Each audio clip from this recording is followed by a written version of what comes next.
அதனால் இப்படி தான் இருக்கும் பார்க்கவே. இங்கே பார்த்திங்கன்னா ஒரு மரத்தையும் வந்துட்டு ஒரு நாள் இன்னொரு நாள் வ்ளாக் எடுத்து போடுறேன். இங்கே பார்த்திங்கன்னா இந்த குட்டியாக இந்த எப்படி சொல்கிறது, கெனால்னு சொல்லுவோம் நாங்கள். இங்கே கெனால்னு கூட இல்லை, ஆணின்னுலாம் சொல்லுவோம் நம்ம இதை. இங்கே பார்த்திங்கன்னா இப்போது சம்மர் சீசன்னால சுத்தமாக தண்ணி இல்லை. மழைக்காலம் வரும்போது நான் இங்கே எடுத்து வந்து உங்களுக்கு ஒரு வ்ளாக் மாதிரி பண்ணுறேன். இப்படியே இதை பாஸ் பண்ணுறதுக்காக ஒரு பாஸ்வே இருக்கும், சிமெண்டால் போட்டது. பாருங்க வயலுக்கிட்ட வந்துட்டோம். வயலில் பார்த்திங்கன்னா இங்கே நாங்கள் பரங்கின்னு சொல்லுவோம். பரங்கின்னு ஒன்றும் இல்லை, மிளகா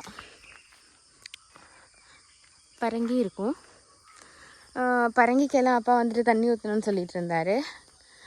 ஸோ இன்றைக்கி காலங்காலத்தில் வந்துடலாம் அப்படின்னு சொல்லிட்டு, ஆனால் லேட் ஆகிடுச்சு, 6:15 ஆகிடுச்சு இங்கே வர்றதுக்கு வயலுக்கு. வீட்டிலேருந்து ஒரு 2 மினிட்ஸ் ட்ரைவ் இருக்குது, 2 to 3 மினிட்ஸ் ட்ரைவ் இருக்குது வயலுக்கு வர்றதுக்கு. இதுதான்